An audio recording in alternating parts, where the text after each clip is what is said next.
BFM Business, le Club Média RH, décryptage RH.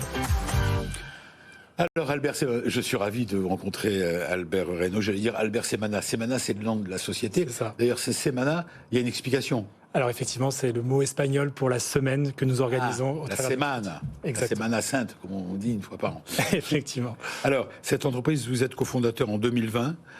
On va revenir sur votre mission, la vôtre, celle de votre entreprise, qui offre une solution de planification et de gestion de l'espace en SaaS qui permet d'organiser, qui permet d'organiser efficacement les politiques de travail hybride et le flex office.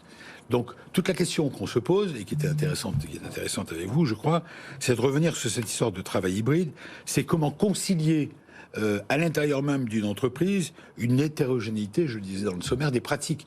Il y a des full remote, il y a le travail hybride dans la même entreprise, et c'est peut-être ce sujet qui est intéressant. Effectivement, donc ce que l'on constate, c'est qu'aujourd'hui, le télétravail, la pratique de télétravail s'est stabilisée, ce que nous dit la NDRH, que vous connaissez, autour de un peu plus de 2 jours par semaine. L'Association nationale des DRH. Tout à fait, un peu plus de 2 jours par semaine.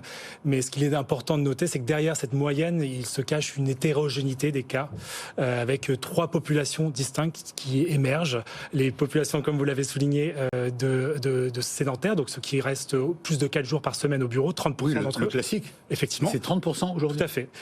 Ceux qui, au contraire, sont tout le temps en télétravail, donc plus de 4 jours par semaine. Donc c'est à l'opposé, de l'autre côté.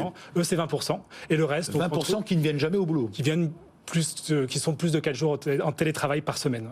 Et enfin, ceux qui sont travailleurs hybrides, comme vous l'avez souligné, entre 2 et 3 jours de travail au bureau par semaine.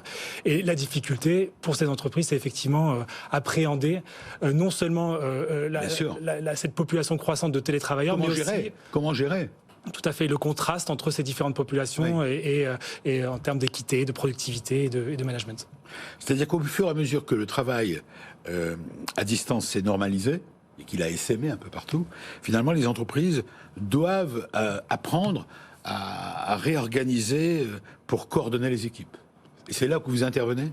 Effectivement. Alors, l'outil Semana, vous l'avez décrit tout à l'heure. C'est une plateforme, c'est ça ? C'est une solution en ligne, effectivement, qui va organiser à la fois les plannings de présence et le flex office, donc la gestion des bureaux, tout ça pour travailler en mode hybride, donc savoir qui est où, qui vient quand, et savoir qui s'assoit où. Mais effectivement, les entreprises doivent mettre en place des initiatives pour pouvoir mieux gérer ces populations. Les DRH et les services généraux sont vos clients ? Ce sont nos interlocuteurs, effectivement, au sein d'entreprises qui pratiquent le télétravail de manière générale, effectivement. Et les collaborateurs se retrouvent aisément dans les solutions que vous proposez ? Effectivement, de manière hebdomadaire, les collaborateurs se connectent, les managers se connectent de telle sorte à planifier leur semaine, voir qui vient quand, qui s'assoit où, choisir leur emplacement dans un contexte où souvent on a moins d'espace que d'effectifs total. Alors votre entreprise, on va donner les données clés, comme on le fait souvent, plus de 100 clients français et internationaux, bravo, en l'espace de quelques mois, puisque la société a été qu'en 2020. Effectivement. Il y a ça.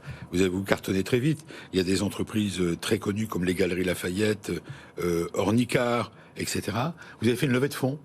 Effectivement, on a fait une première levée de fonds l'année dernière et nous sommes en train de finaliser une deuxième levée de 600 000 euros. Tout à fait. Et une deuxième. Est-ce que vous avez des postes à pourvoir ? C'est pas prévu dans mon programme, mais j'en profite, on est là pour ça. Oui, écoutez, je profite pour passer l'annonce. Nous cherchons à recruter effectivement à la fois dans les fonctions commerciales, mais aussi marketing et développement. Combien de personnes recherchez-vous aujourd'hui ? De qui avez-vous besoin ? Aujourd'hui, principalement des commerciaux et un développeur et aussi des stagiaires aussi pour les écoles qui nous écoutent. Et où est installée votre société Semana ? Nous sommes dans le Sentier, dans le 2e arrondissement. D'accord. Quels sont les plus pour vous rejoindre ? À qui vous vous adressez ? Alors, je vous encourage à nous rejoindre sur www.semana.io directement sur la section... .io. Exactement. D'accord. Et oui, vous ne m'avez pas répondu. Les plus que vous avez à offrir ? Alors les plus, c'est qu'effectivement, on est une start-up donc en pleine création, on a tout à écrire, il y a énormément de choses à faire. On est sur un sujet qui est très excitant dans la mesure où il n'y a pas aujourd'hui une seule entreprise qui se pose pas la question de la gestion de leur travail hybride et des bureaux, et un esprit d'initiative et d'innovation très présent. Et j'ai oublié de préciser que votre concept, votre produit, entre guillemets, votre plateforme, répond à l'ensemble des critères des plans d'assurance sécurité des entreprises. Ça veut dire quoi ? Alors, on répond à certaines effectivement obligations légales dans le sens où les entreprises vont devoir comprendre, contrôler la présence ou pas des collaborateurs. Et comment on s'y prend pour contrôler tout ça, au fait? Alors, c'est du déclaratif. Les collaborateurs vont pouvoir déclarer à chaque semaine, chaque jour, la présence ou pas de leur... C'est pas un peu dangereux, non, de laisser Alors, c'est du déclaratif, dans le sens où on n'est pas dans la géolocalisation, évidemment, et donc c'est pas à l'insu du plein gré des collaborateurs. Évidemment. Oui, en tout cas, c'est un vrai sujet. Vous êtes d'accord? Tout à fait. Le travail hybride, comment organiser? Je crois que c'est une bonne. Vous avez bien posé le problème. Comment organiser le travail, notamment pour un DRH ou pour des services RH? Eh ben, dans une même entreprise, ceux qui veulent ou ceux qui vont travailler de chez eux pour 4 jours par semaine, c'est ça? C'est ça. 4 jours par semaine, ou ceux qui restent. Non, 4 jours dans l'entreprise, d'abord. Ça, le traditionnel, entre guillemets, ceux qui travaillent de chez eux, ceux qui vont venir de temps en temps, etc. C'est un vrai sujet. Votre avis là-dessus, d'ailleurs, c'est intéressant. Alors, évidemment, vous qui baignez là-dedans. C'est un vaste sujet et je dirais qu'il y a un certain nombre de points de vigilance pour ces organisations qui opèrent dans ce nouveau mode de travail. Ouais. Le premier, peut-être, que je peux mettre en avant, c'est l'importance de l'accompagnement des employés au moment de l'onboarding, les nouveaux arrivants.